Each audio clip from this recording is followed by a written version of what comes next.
Good morning, video games. Welcome to Filthy Casuals, a podcast about video games hosted by two very kind and extremely knowledgeable boys. Thank you very much for joining us. My name is Tommy Dasilo, and joining me today, all the way from beautiful downtown Osaka, it's Ben Vanel here, and you're right, I am.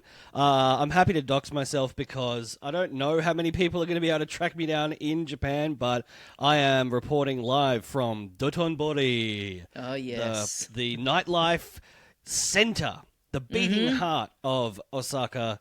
Yep. And I'm feeling fresh, I'm feeling good. The internet's better here than the last time we recorded. Yes, Significantly better.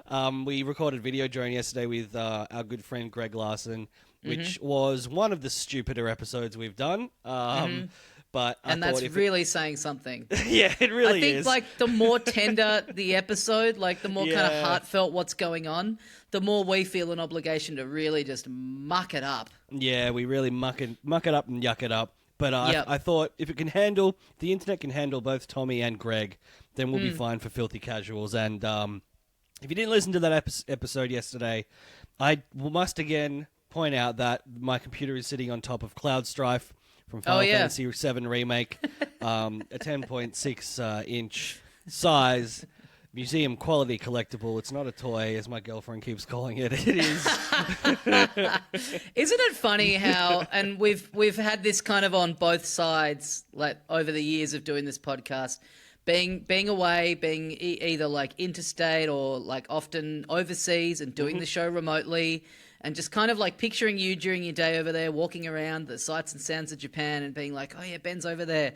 But then by the time you come to record, you're just sitting in a completely just barren room. You know what I mean? It's I'm having trouble passing in my head that outside of those walls is Dotonbori, because what I'm looking at right now is just a beige wall behind you, giving absolutely no indication that you're anywhere else. Is in shadow. Exactly. Yeah, exactly. I get all excited when you get on the call because I'm thinking I'm for some reason going to see you just sitting at a desk in the middle of the Shibuya Scramble, but no, of course, you're just in a hotel room. They all look the same, no matter where. And you would have had it with me when I've been at Koh Samui, the beach right outside the door, but you wouldn't know it to look at the You look like you're staying in a Mercure hotel. But I am here in a very small but very nice Airbnb. It's one of those fucking ones, and we've had this a couple of times here where you book it, and then it turns out it's a hotel, and it's oh yeah, you got to pay for extra pillows and all of that business. But it is a hotel that I guess it's serviced apartments, really, is what it looks like. But it's quite nice. It is smack bang in the middle of Dotonbori, so the Drunken Clam is a block away. Oh yeah, our favorite bar in Osaka. Yeah, our favorite, a number one bar. The drinks are irrelevant. It is great karaoke, but so we've been all around the city. We've hit up Electric Town. Great. The Osaka version. I think. Have you taken the miso to the Drunken Clam? Not yet. We've had a couple of nights of getting on the beers, but we've really been thrashing our itinerary. We're pretty fucking tired, so we kind of haven't. I think tonight is our last night in Osaka, so we probably we've got to do it tonight. But we've got to pay. We've got to the pilgrimage has to end up at the Drunken Clam. Yeah, so. you always meet someone great up at the Clam. You really do. A real quagmire son of a bitch. Yeah, I guess we would have talked about it before, but the first time we went to Japan together, which was nearly 10 years ago, I guess. Yeah. We were walking around Osaka, and we just found it very funny. It was this is a good bit, quote unquote. Let's go to this Family Guy theme. We didn't know if it was just the fact that there was a bar named after the Family Guy was funny to us. And then we went in, and it's actually for the purposes of doing karaoke, it's a rare place where you can do karaoke in front of the whole bar. Yeah, yes. And so we just were immediately taken by it. And now every time I've been there and I'm with other people, I'm like, we got to go to the Drunken Clam. They're like, are you fucked in the head? But no, like I suggested it to Bridget and she was like, oh, that's sick. Like, because otherwise, yeah, you're just going to like a K-box and it's just you and your partner sitting there by yourselves. Right. Which is songs. still fun, but it is, it's hard to find a place where you have like a full, yeah. Yeah, so we're near that. We've hit up a lot of. My partner's been very, what would you call it? Flexible with patient. Hitting, Yeah, patient, flexible, forgiving. And we've gone to the Pokemon Center in Shibuya. We've hit up the Nintendo store in Osaka, and done some vintage game diving as well. I bought Akira. I thought this was like. I'd seen screenshots of this and thought it was a mock-up, but there is an Akira NES game or Famicom game that existed. So picked up like a little transparent, like almost like a cassette case, like a little folding clear plastic case with like family computer engraved in it. So I'm gonna pop that Akira on my shelf. Got my Cloud Strife, but we also went to the mecca of video games stuff, I guess. We went to Super Nintendo World. Yes. And so we a return trip 1 year after we were there. Yeah, it was a year ago, wasn't it? Yeah. It feels so familiar to me. It feels like a second home, honestly. But I did the thing that you did last time where I bought the sort of smartwatch snap-on band thing. You got to do it. It's too expensive, but you got to do it. It's like $50, which is a lot of money. But you've already spent the money to go to Universal Studios and then book express passes. Why not fucking go all out? And yeah. And it honestly, like, it does make the park like way cooler. I mean, when we went, I really thought. I had assumed from all the marketing that it was just like part of the ticket was that you got this thing.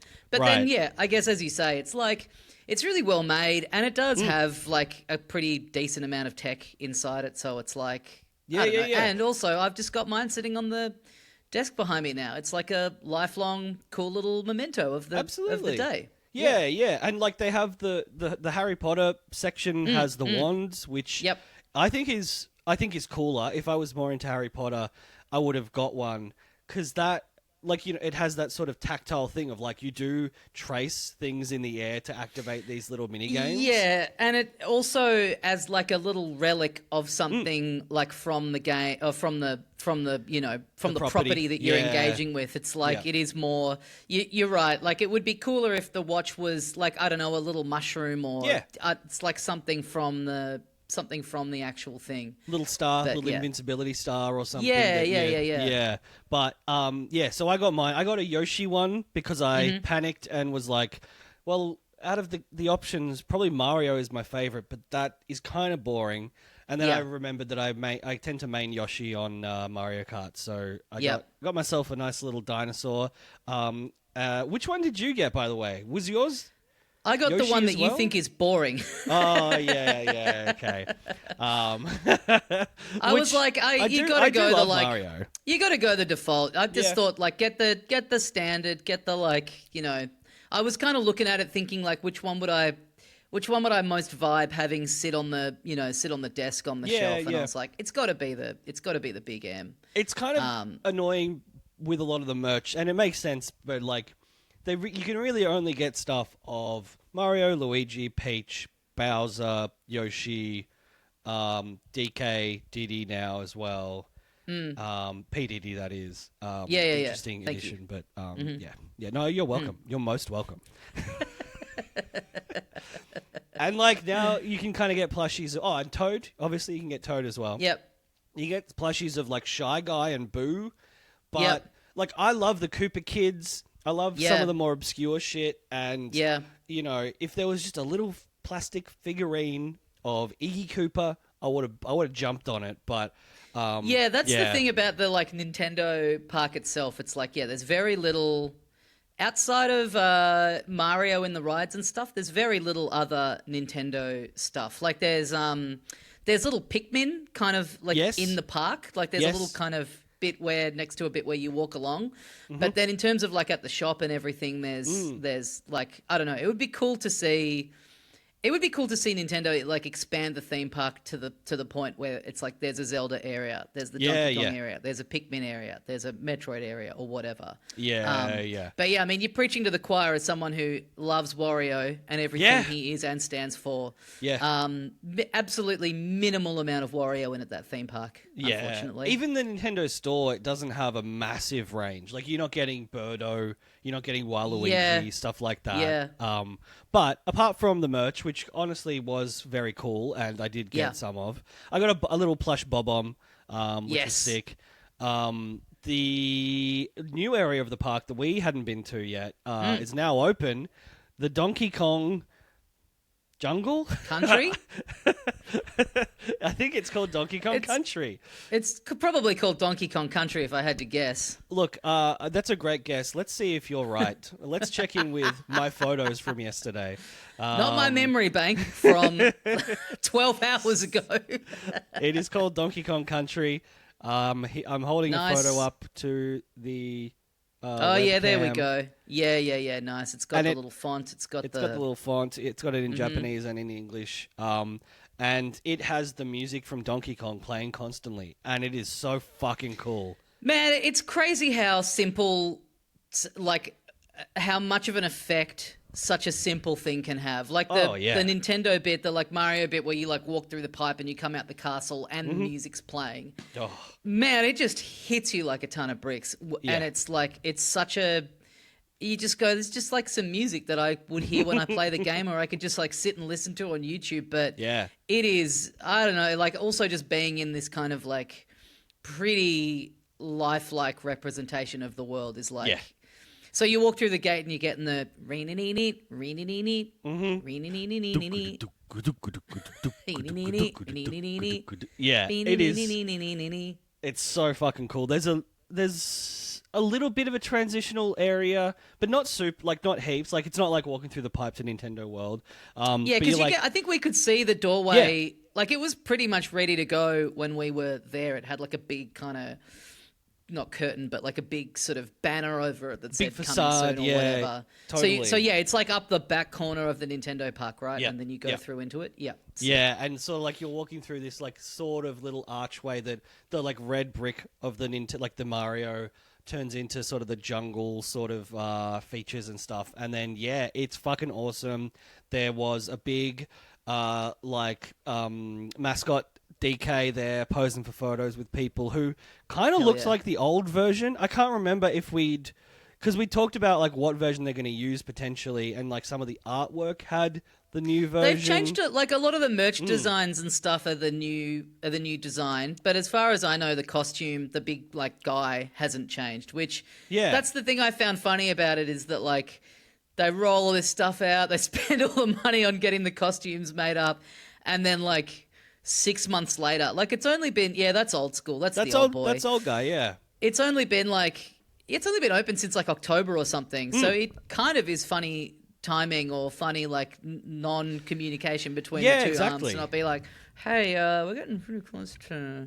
Because that video where they sort of showed off the Switch 2 for the first time and the first kind of look at the new design was in January. So yeah, totally. In Mario it must have been Kart World, cooking for a bit. So it could have been cool if they had have been like, hey, new design for him going forward, and we're going to debut that at the theme park. Yeah. Which also does make more sense when you think about, like, they redesigned him to make him, like, more expressive and have, be a bit more friendly. You would think what better place to have that design than a big costumed version of him that's, like, greeting kids and stuff at a theme park. Like, that photo that you showed me, he looks kind of scary. He looks terrifying. He looks pissed off. He looks like he doesn't want to be there. The kids were still fucking lining up in droves for it. I bet. But, all the merch is still... I'm pretty sure, like, the plushies are all the old design as well. Oh, sure. Yeah. From what I saw. But, man, I would like... When that new game comes out, I would love a plushie of him in the little overalls. Oh, man. And like we've seen Succession, we know how the parks department can be, Good point. Under quite troubling leadership. Yeah. Good point. Good point. I can see the miscommunications there happening from between Mo and the rest of the company. Oh man, a Japanese version of Succession, but it's at Nintendo. Fuck, that's awesome. Yeah, fuck. I mean, it'd have to be fully fictionalized because it seems like everything runs pretty fucking smoothly in there. Yeah. Well, to our eyes, we don't know what happens behind the scenes. That's true. That is very true. So, like, I'd imagine there's like some rogue operator in there who's, every time they have those lawsuits where people are like, why are they going after just like a streamer? Yeah. That's a real like, that's Roman. That's the equivalent of Roman after Iwata passed away, and he's like struggling he's struggling to deal with out. it. Yeah, he's lashing out, like going after a YouTuber who's just used some of their music in the background of a video. Yeah. He's taking on that grocery store in Guatemala or wherever it was, Ecuador. Yeah, exactly. Yeah. And this is like Tom was meant to check in with the games division. Yes. Or like Tom delegated it to Greg.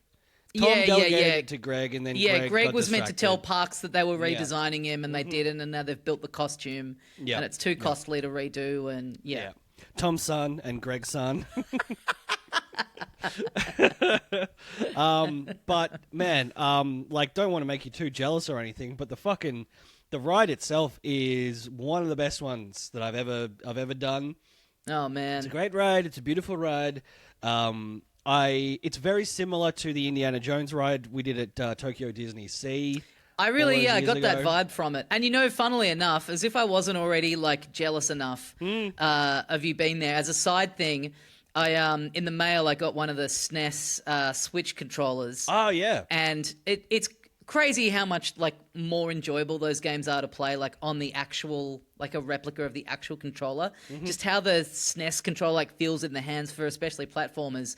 And so I've been replaying through Donkey Kong Country, and I think maybe almost at the exact same time that you were there, I was playing one of the minecart levels and being like, oh, this is just the best shit. This is so sick. Yeah, and I should say as well, Bridget was there with me, and grew up playing Mario Kart and sort of the party games. Played a lot of Mario Party, surprisingly. Yep.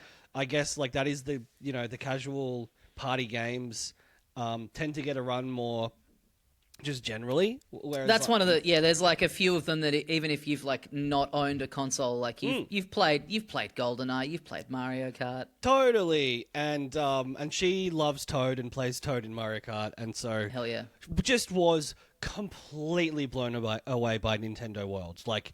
Loved the park, walking into Universal Studios and all the Hollywood stuff, but just like a fucking childlike joy, which is how we felt the first time we saw it. Man, it's so cool. Yeah, I guess it's more complicated than just doing an online quiz, but it probably is more reliable. That should be some form of psychopath, sociopath test. Yes, if you walk through that gate, regardless of your level of involvement in video games, and you're not you don't have a big grin on your face, then you are dead inside. I don't care how. Sure, you can be cynical, you can be hardened, you can be an adult and too cool for a lot of other things. But if you get no reaction to that, what is going to bring you joy? It's over for you. It is over for you. Truly. And so, because I had bought the watch thing, Bridget was like, "Go! There's another coin block. Go over there. Go over there." Yeah. And just because it is so satisfying. Did you do the little bonus thing that you get to do if you do all the challenges? No. I was kind of I'm I'm not super fussed about, and because while it was not super busy in general, all of those things there were massive lines for. I was a little bit I'll just do what I can fit in. And I was running around punching lots of coin blocks and busting bricks and stuff. It's so satisfying. Cool. It's so good. And so then we do the Mario Kart ride first in just the kind of general area, and again fucking amazing stuff.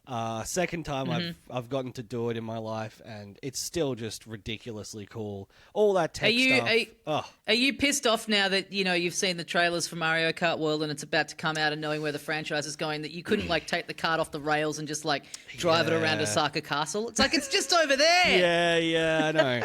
There should be mini games between this ride and the next ride. Well, there are, I guess.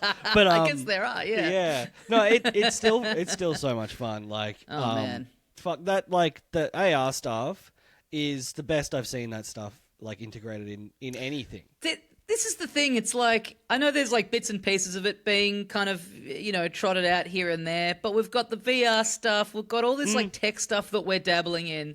And far and away, the thing I would like to see take hold the most is AR. Having a little like clear goggle on and a little guy like in front of you doing some shit. It's so good. It's incredible.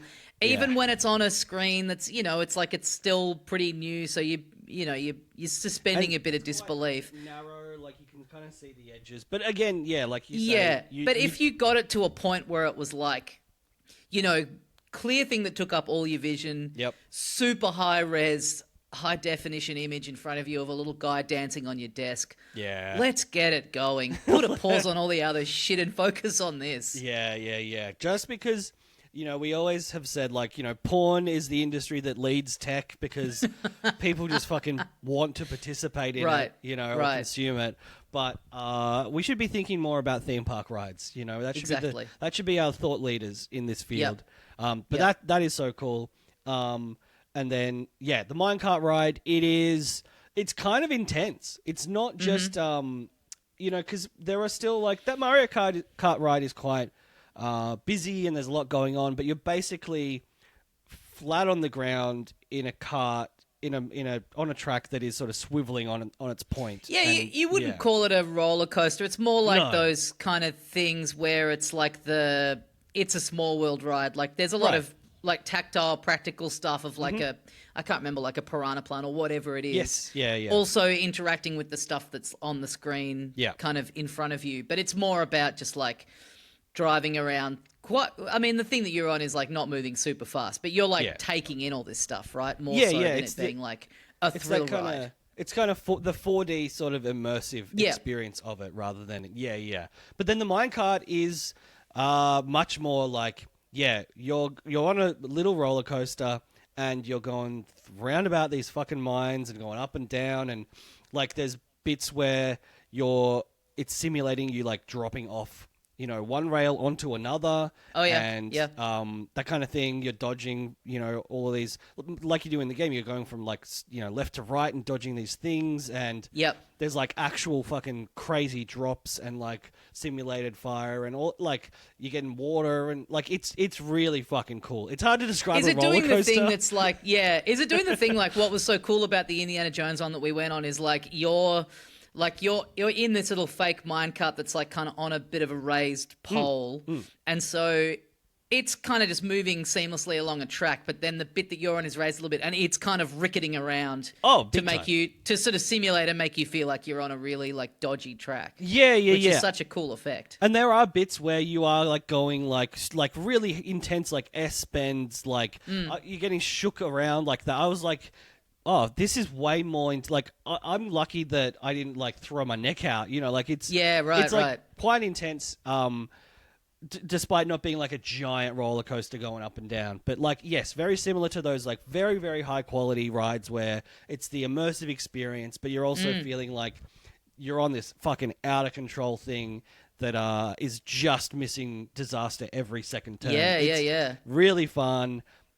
Great sort of holograms and like, things sort of to the side, much like, like you say, the It's a Small World thing, integrating that with just fucking rocketing around on a little minecart. Oh, yeah. So can cool. I ask, one of the best things about the Mario Kart ride, which kind of almost a weird downside of having the express pass, is that you don't get to spend too much time with all of this, but the lineup for the Mario Kart ride, you're like in Bowser's castle and there's like the whole like his plan to win the Grand Prix, and there's all these little bits of kind of storytelling and stuff, and the design of it is so cool, and seeing like a big actual like shell and all that kind of stuff.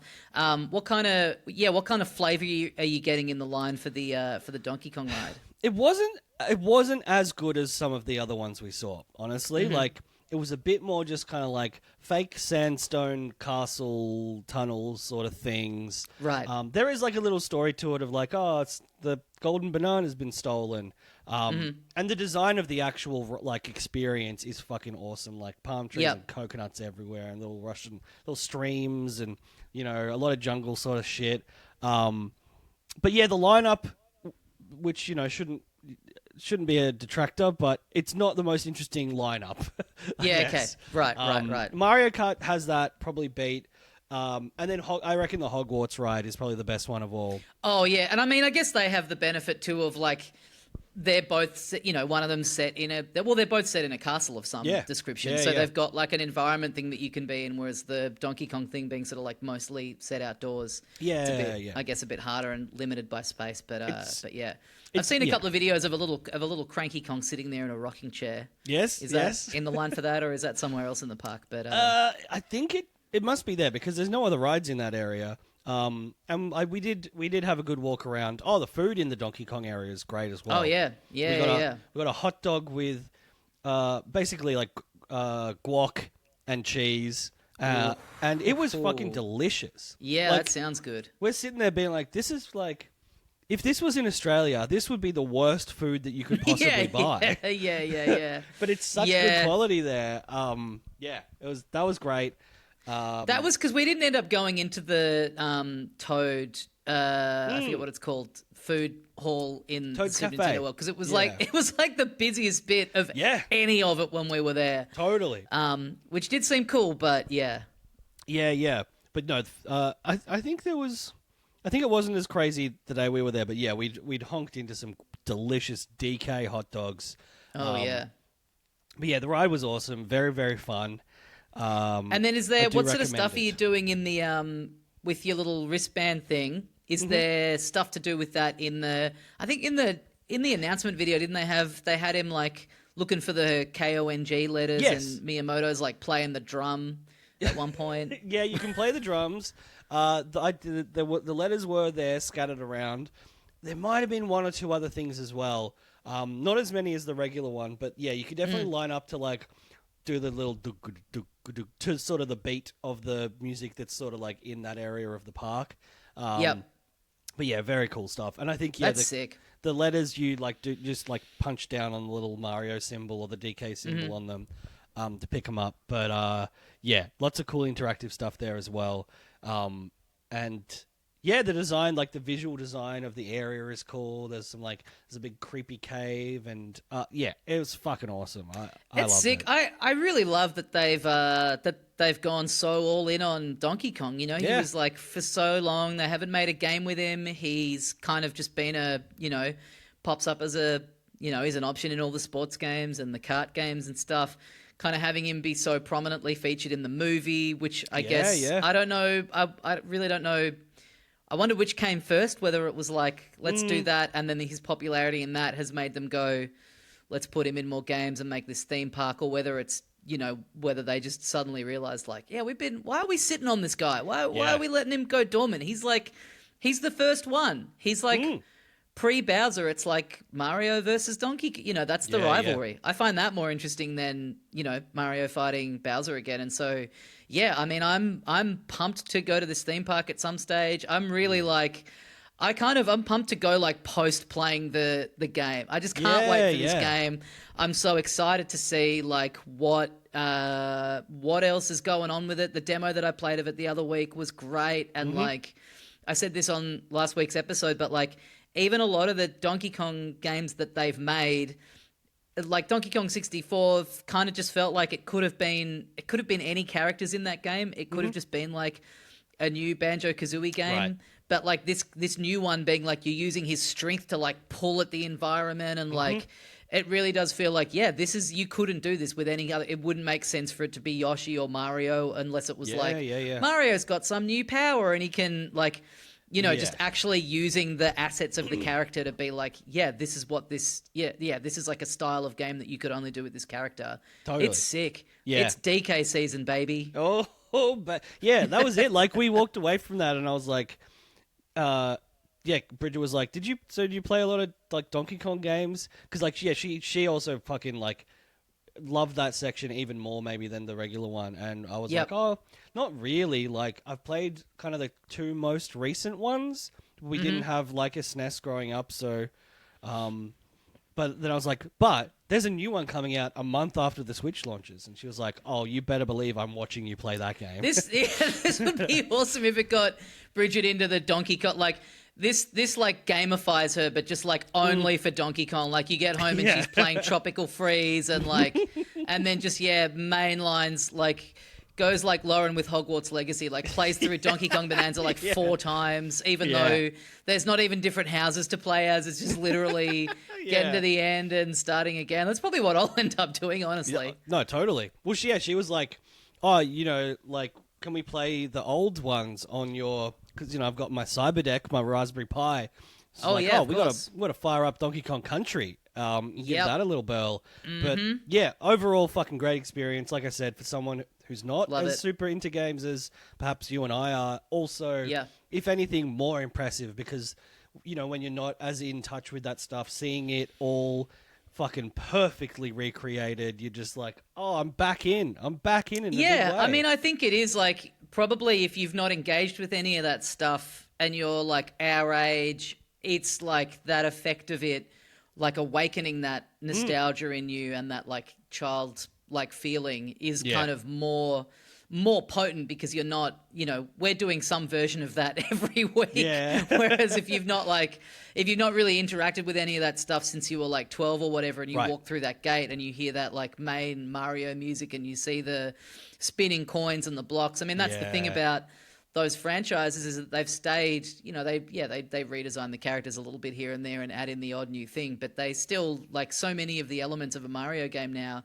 he looks the same. Yep. There's coins, there's the mushroom, all of that stuff is just so consistent. Like they've never gone through a period where they've been like, like the Looney Tunes in the 90s where they're like, now they're all wearing baggy shorts and backwards baseball caps. Yeah.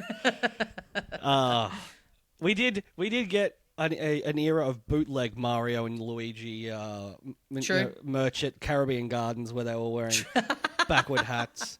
I remember Mario's got one. sunnies on and a gun. And I can't remember what it was, but it was like something about do heroin.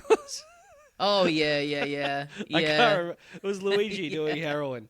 Something of that nature, Something of that nature. But second visit to Universal Studios Osaka, loved it. You just get a greater appreciation for the place every time you go there. Did you buy the Snoopy bucket hat? Because I did see a photo. Oh, fuck! One of the great regrets of my life is not getting that Snoopy bucket hat when we were there. Well, and this, I think the one when we were there was kind of fluffy. It was kind of a plush bucket hat. It did look different to the one I saw you posing with in a photo. Yeah, it was like it had a big ears hanging down, and it was like way fluffier. Yeah, this one is like. It is just like a white cotton bucket hat with the ears on and the nose more tasteful. On the front. It is absolutely. I wore it to dinner that night when we went to Shake Shack. Man, you gotta bust it out at the Clam tonight. I reckon they'll go off. Oh yeah, man, I love how much the Japanese love Snoopy. I love it. It's incredible. It's so good. You know what I just bought in Sydney? There's a manga biography of Charles Schulz. It's so good. Something about there, I mean, obviously, we went to the Snoopy Museum last year. Yep. Anyone listening, if you're going to Tokyo, it's a little bit far out, but it's definitely worth the trip. And then there's you're constantly seeing Snoopy merch. There's like a whole shop devoted to him at Universal Studios. They love him. Yeah, walking down the street, I think it was in Kyoto even. You just pop it into souvenir shops and it's like, oh, Snoopy in a kimono. Oh, Snoopy's eating a bowl of ramen. They love their little characters and he's one of the best. So it makes sense. But anything else? Oh yeah, I mentioned this to you, and I just thought I'd give him a shout out. Not that he needs it, but I met an artist. So this is one of those beautiful classic travel experiences where you're walking down the street and maybe one of you is yet to go to like a full on Japanese department store, see what it's like. We're walking past one, and then Bridget's like, "Oh, why don't we go in? Oh, on the 6th floor, there's like an art exhibition. Why don't we do that?" And so I'm like, absolutely, let's go. Sounds lame. Let's go to the Drunken Clam instead. Let's go to the Hub, British pub. The fucking Hub. Jesus Christ. Oh, yes. So after Which we did go to once or twice. We do have to admit. When we were there and it was like the peak of summer and we were just dying for a fucking beer and a smoke. Yeah. Just get us out of the heat. Yeah. First trip there as well. You're like, everything's so unfamiliar. Let's just go have a pint of furphy. Yeah, and a fucking pie and mash. Yes. So we're walking past. We stop in at the Hub first, have a full English Sunday roast, and then we go back here. We go up to the art exhibition. No idea what it's going to be. And we're looking around, and it's kind of like pop art. It's kind of like reinterpretations of a lot of like classical Japanese art, the Great Wave, and a few other kind of iconic things like that. A lot of like traditional drawings of like demons and stuff that have been sort of reinterpreted in fluoro colors, and like it's very cool. It's very striking. And the artist, a man in a kimono kind of like walks over to us and he's like, hey, enjoying the exhibit. Where are you guys from? Like having a chat. And then, we figure out that he's the artist. His name is Taro Yamamoto. And he's got, some really cool stuff there. And so we're just kind of like doing a bit of like finishing off the circuit of the exhibition. And I read his bio and it has like all the collections around the world that feature his work. And one of them is the NGV, which is fantastic and very cool. Yep. One of them is the National Gallery of Sydney, or whatever that one's called, which is great. And then down near the bottom, it just says Nintendo and trademark logo. Like, right. Okay. So before we leave, I go back up to him and I'm like, hey, I just saw, one of your works is like in Nintendo's collection. And he's like, oh yeah. Come and have a look at this. And so he whips out his MacBook and we're sitting down in the middle of the exhibit and he shows me this like a triptych sort of gold leaf giant sort of panel, 3 panels. And it is like again sort of like a remix of this classical work of these 2 like samurai opposing each other. And one of them's Mario and one of them's Luigi. And it's like awesome. He shows me like the making of video, which is on YouTube, which is like 3 minutes long, but like fascinating. It's all like gold leaf and then this intricate painting. And there's like little pixelated, like, what's the guy in the cloud who throws down the spiny guys? Lakitu? Yeah, Lakitu is like a pixelated version of him, and then the little spiny guys like dropping down, and they look perfectly like they were almost like stuck on, but they're also hand painted, and just incredible work. And so he was like, Nintendo commissioned me to do it for the 30th anniversary of Mario, which was 5 years ago now, or 6 years ago. When was because the 35th was when they released a lot of like that limited edition game, right? Yeah. So I actually think this year is the 40th. Yeah, I think all of that stuff came out maybe in 2020.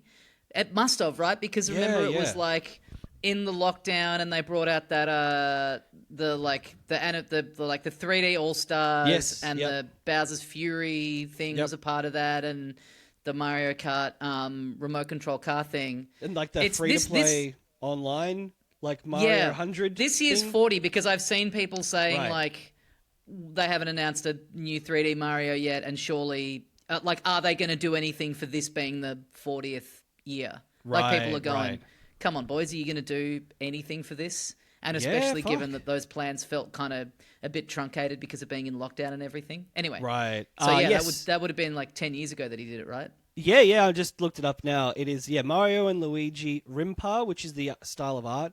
Screen, 2015. Japanese mineral pigment on paper gold leaf. And it's, like a couple of meters big.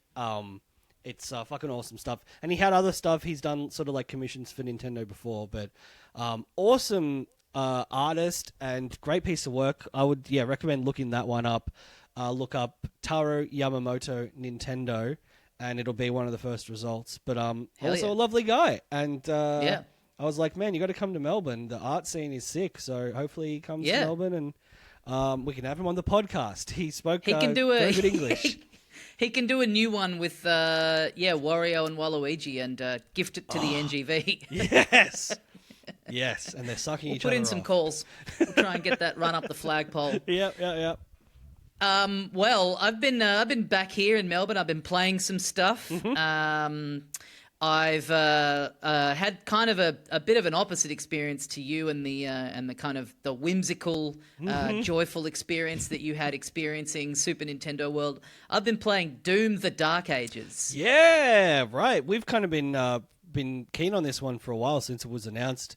The sort of switch up slightly in gameplay style, and the setting obviously is a little different. How are you finding it?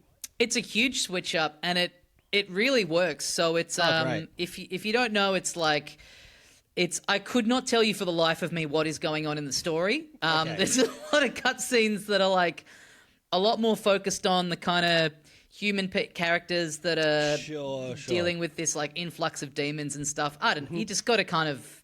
I'm sure if you've paid close attention to the series ongoing, you maybe it's ticking some boxes for you, but I'm just kind of letting it wash over me and be like, okay.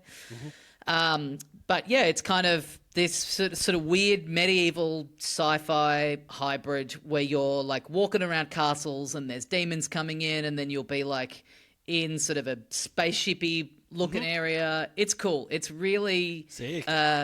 Really different kind of setting, which really works. And that kind of bleeds into the aesthetics of, the weapons and the types of moves that you have.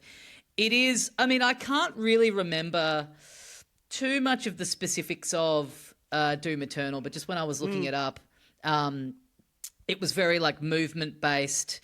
This is like a lot heavier and a lot more. Like, remember in Doom Eternal, you had that like weird kind of hub that you would go back to you had like this spaceship thing where you would be. This is way more gamey in that it's just like a level select screen for like you do a bit, you clear the mission, you get your results, shows you how much of the stuff you found in that level, and then it's like a screen where you just pick the next thing. It's not just like a seamless. Cool. Now we're in this area, it's like it's very segmented, it's very episodic, which really works. Like it's for playing in sort of short bursts. I just like that thing of like I'm going to do a level and then walk away and then come back later on. Yeah, which is how the 2016 one was presented as well from memory. You got your sort of like how many things did you just like, which is obviously the classic one as well. How many like secrets did you get? What was your accuracy like? All that kind of thing. And I really like that it's. I like that it kind of is adhering to and really leaning into like how much of a video game it is. Like it's you like without kind of completely redoing it and trying to make it feel like a completely different thing. There are all these flourishes that remind you like this is an evolution of a game that came out in 1993, right? Like you've got like these environments and these areas where you're like taking on these like huge, demonic monsters, and they look really realistic, I guess. But then there's also like these big glowing blue orbs that are your like health pickups, and like the projectiles that'll come at you, like some of them will be red and you can block them, and then some of them will be green and you can parry them to do like counter damage. So there's just constantly these like very video gamey, bright, glowing icons that are like so of that era that it's like not it's not trying to find this seamless way of integrating. Oh, what's a way of making like an armor pickup that looks kind of, like it belongs in this environment? There's this really incongruous, like garish, sticking out sort of thing that does, I don't know, to begin with, it kind of takes you out of it a little bit because you're so used to this presentation of things now being like so seamless and so immersive. But then the more you get into it, it's like, yeah, this is cool. This is cool that it's just like, it's leaning into that it's a video game and that it's lifting these tropes from being something. It's wanting it to feel like, yeah, there's a clear through line from this series that started, however long ago, 30-something years ago. Yeah, 30. But, so yeah, it's similar to the last two, where is throwing a lot at. Well, yeah, Doom Eternal especially. It throws a lot at you. Like every button and then trigger is used for something. So there's like you get a lot of weapons very early on. They've also all got like a sister form of them that you can switch between by tapping the square button. So there'll be one that's like, like wide range but pretty low damage, and then its alternate version is like close range but more damage, stuff like that. You've got your shield is the big point of difference in this one. Right. So you're using it to block, obviously. You're also using it to parry. The parry window is pretty generous. You can fuck around with that in the settings. You can make it like you can shrink it right down if you really want to. But it is, I don't know. I've been playing this on easy because I'm A, not very good at shooters, and B, this isn't the kind of, I'm pretty keen to just kind of like play through this game. I don't really want to spend like hours and hours with it getting like really challenged. Like I just want to blaze through it, have fun being an absolute super soldier, just mowing people down is very satisfying to me. See a bunch of demons' heads explode and shit. Yeah, I'm trying to play it as real, just like kind of relaxed. I don't want to be like Elden Ringed, but I just want to go like pure escapism and just like burn through it. But yeah, from what I've heard, even on the highest difficulties, that parry window is quite generous, but it's very satisfying. Like it's really... Yeah, a lot of the combat is like very projectile based. So you'll be in this open area, lots of guys kind of flanking you. There'll be these like kind of, little patterns of, left, right, like red projectiles. And then there'll be a green one. So you're sort of trying to angle your way over to that, use your shield to deflect it back and do like massive damage to whatever the guy is. So that's one function of it. Then you've also got like you can use it to sort of, you can lock onto a target and then push the R trigger and you'll go like zooming towards the target and like bash them with the shield. So you can use it to like, similar to how they've always got stuff. I think it was like the shotgun had an upgrade for it in the last game. They've always got something that lets you like close the distance really quickly. Yes. And so this is the version of that where, you're like rocketing over a huge chunk of the environment and doing like pretty significant damage when you get to who you've locked onto. You're using it in the environments to sort of you can throw it out and have it like slice through stuff, or there's like certain little mechanisms that you've got to kind of like the axe in God of War, like lock it onto, and it'll like hold the mechanism in place while you go under and then you retract it. You can also do that in combat. You can throw it out and it'll like lock on. You can then, while it's like stuck in an enemy, shoot it and bullets will fly off it. Oh, cool.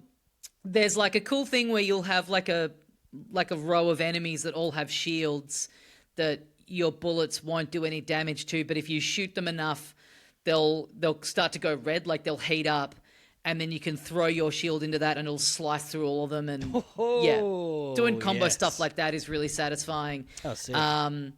You've got your like melee stuff this time, which is like at a certain point you get like a little bomby knocker thing, which again is really satisfying. You're doing like the gory kills where you're getting people will like glow purple when they're like on low health, and so you can like again close the distance, get more ammo and health by doing like a kind of finishing move on them.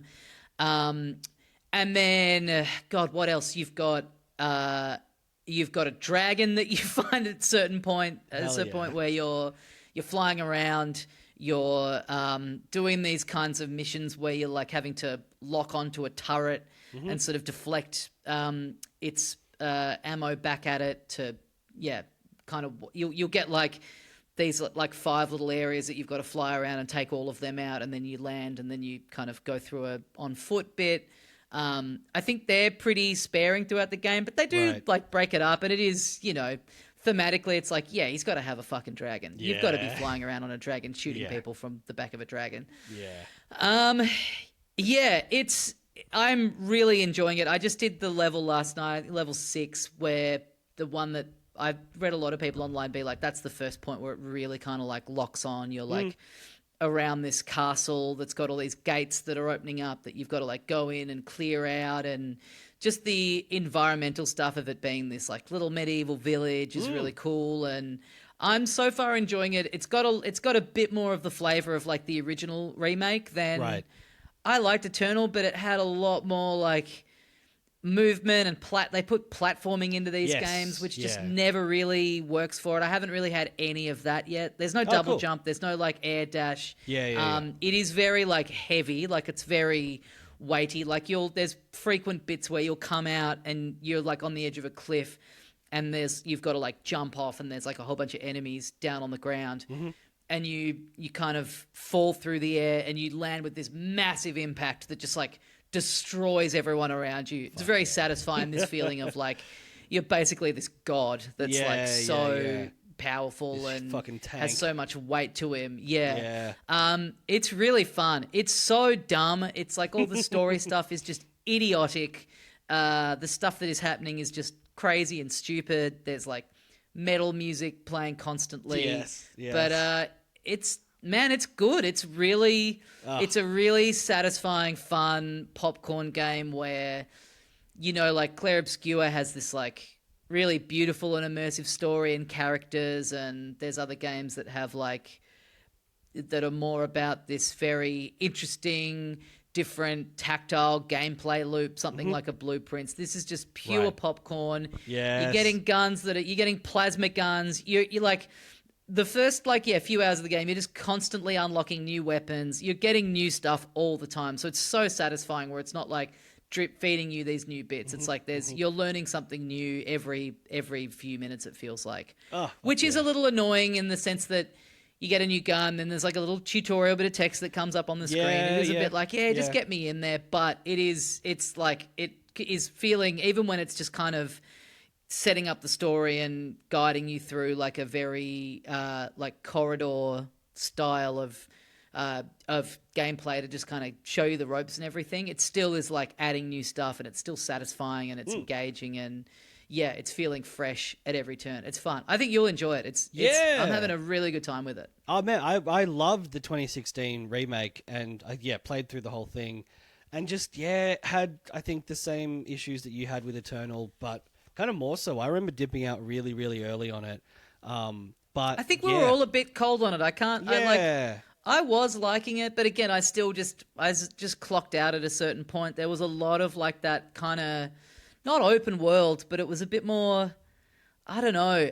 This is very so far like it's even the bit that I've just done is like the most open sort of bit that I've done of it, and even that is very like focused. Very focused. It's you've got like a little pointer showing you where to go. Like, here's the next gate, then you're in this area, take out all these guys. You've got enemies that are like, they've got like a morale meter, so like they've got like it's like a guardian guy, and you can't attack. He's got like a shield, and you can't take him out until you've taken out enough other demons in the area.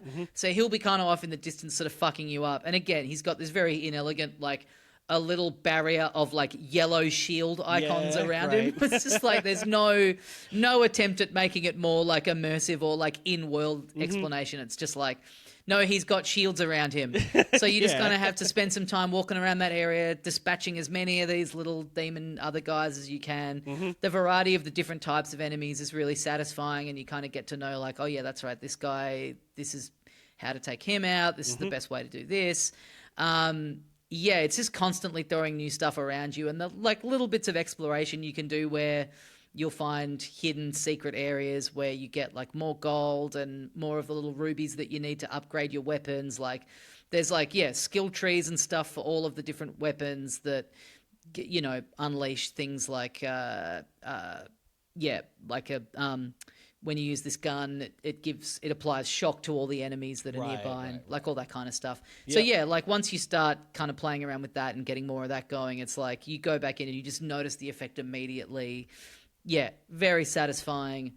Looks great. Like the design of it, it's such a ballsy pivot to go completely weird new environment, getting rid of some of the stuff that is. Like, I loved in the first remake having that chainsaw and how that would be the thing that would get you the like gory kills and get you the new ammo and the health and stuff like that. And I do kind of miss that, like aesthetically, that was such a cool kind of device. But yeah, you've got a little spiked ball thing that you're whipping around, and you've got this cool shield that you can like ram into people. It's like, yeah, I like that they really rethink all of these and take it in a completely different direction while really making it feel like this one. I think even more than the other two kind of makes me feel like I'm playing a version of the one from 1993. It's very like you walk down a corridor and there's a guy there and projectiles are coming straight at you from a couple of different directions, and you got to like duck and weave around them. I don't really remember the last two having as much of that. Yeah, no, that kind of 3D bullet hell style of thing. Yeah. No, that's awesome. I'm looking forward to it. I'm looking forward to getting back to Claire Obscure as well, because I was really just starting to get my game going in that. But I'm making my way through that. I had a very satisfying, just a boss where I was like, man, I don't know if I'm ever going to be able to do this, and then got him. I've got a new little freak in my party. My first non-human guy, a little fucking weirdo who's joined me. Who again, I just love how different all of the mechanics are for all of the characters in that game. It feels like more so than any other RPG. Like you'll have elemental guys always, that have sort of different kinds of effects, but yeah, everyone having some form of little weird meter that it is its own completely unique mechanic is like, it's so interesting. I think I'd just gotten the character, I guess the fourth character you get. The fourth character of your party. The card girly? Yeah. I'd got she's awesome. To her and had played a little bit with that character. So yeah, I'm still pretty early. I'd put her in. I think that's still Act 1. You must be. Yeah. So I haven't got to Act 2 yet, which, I think you mentioned it, and I've sort of seen, like, that's where some story stuff really starts to kick off. But yeah, keen to get back to that. I did play some Puzzle Bobble at the Super Potato Arcade. Yeah. And I fucking loved it. I am so into Puzzle Bobble. I'm gonna play a lot of that when I get home as well. I've been doing I was playing a bit of Wario's Woods on the NES Online. A good like that like 90s era puzzle game. Man, I'll tell you what I spent the entire flight back from Sydney doing the other week.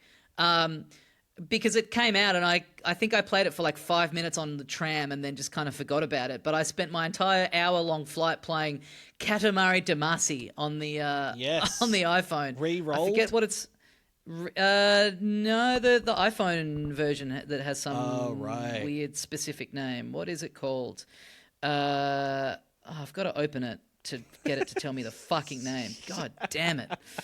But this is an Apple Arcade game. It came out, maybe a month ago. And I opened it up on the flight and I was a bit like, I don't know how I'll go just on the Katamari Damacy rolling live. I kind of was like, I don't know how I'll go just doing the touchscreen controls for this without like a backbone. But it works. That format of game works surprisingly well for just having your thumbs on either side of the screen. Right. Kind of, it's so hard to describe how you control that game, but it's like the perfect format for a phone game. Yeah, sick. It's really fun, and it's a cool conceit. It's like you've come down to Earth to try and be a famous streamer, so we need to get That's great. we need to get video of us rolling up lots of shit and making a really big Katamari so that we can get the most number of views possible. That makes sense. Yep, that works. I love it. Yeah. Really recommend that if you've got Apple Arcade. Fuck yeah. I'm trying to think. Music's fucking awesome, of course. Yes. I don't think I've played any other phone games, but I did whoop everyone's ass at Mario Kart Wii, I think was the... Oh, no, it was Mario Kart 8 DX. It was on the Switch at a video games bar in Tokyo. So, it really did get me a fucking hankering for that Mario Kart world, so... Man, God, it's 2 weeks today when this comes out, which feels simultaneously very close and like an eternity. I just can't wait. Like, after playing it last week, I really can't state enough how much I think people are going to lose their minds over Knockout Tour. It's so fun. I'm so fucking excited for it. I'm in the unenviable position of being on holiday and being like, I don't want this to end, but I want that fucking Switch 2 to come out. You've really timed it perfectly. Like, you get back and then it's like just over a week. That's pretty much. That's great. But yeah, haven't really been playing anything else. Cool to hear about Doom Eternal. Like you say, I reckon I'm going to love it. So keen to get back and play that too. I've got a question to ask you about Blueprints. So maybe let's like wrap this up. Sure. Let's do a little like kind of spoilery Blueprints section for anyone who doesn't want to have that game spoiled. So thanks for joining us. Thank you. filthycasuals.com.au. Get onto our Patreon, support the show, get a bonus show every week. Yes. We've had a few that we did before you went away that have all been great. I think tomorrow's episode is the one with Greg Larson. Yeah. Yeah. Great episode with Greg, where we go incredibly in depth on the rehearsal, Nathan Fielder's fantastic show. More specifically, episode I think 3 it was at the time. 3 had just been on at the time. Yeah, we haven't talked about. Yeah, the last 2 hadn't come out, but yeah. So that is a great chat if you like comedy. If you like Greg Larson as well and want to hear what he thinks about comedy, he's such a fucking funny guy and a genius, and that's a great episode. Patreon.com/filthycasualspod for that and much more content. Yep. And as we say here at the end of every episode of Filthy Casuals, get ready for possible Blueprint spoilers. It's one of our classic catchphrases.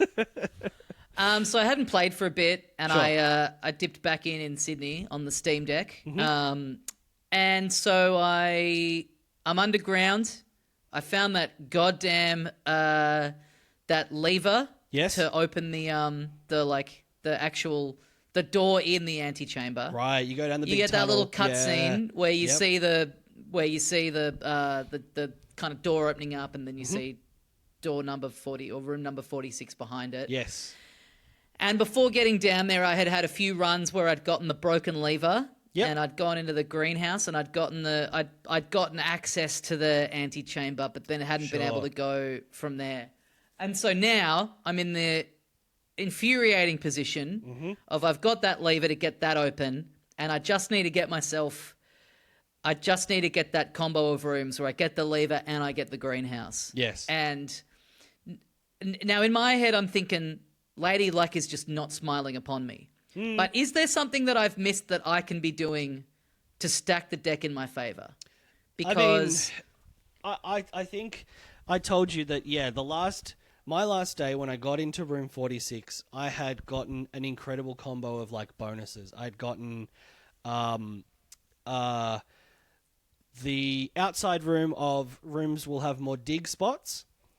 And then I had drafted one of the green rooms that says green rooms will have more items.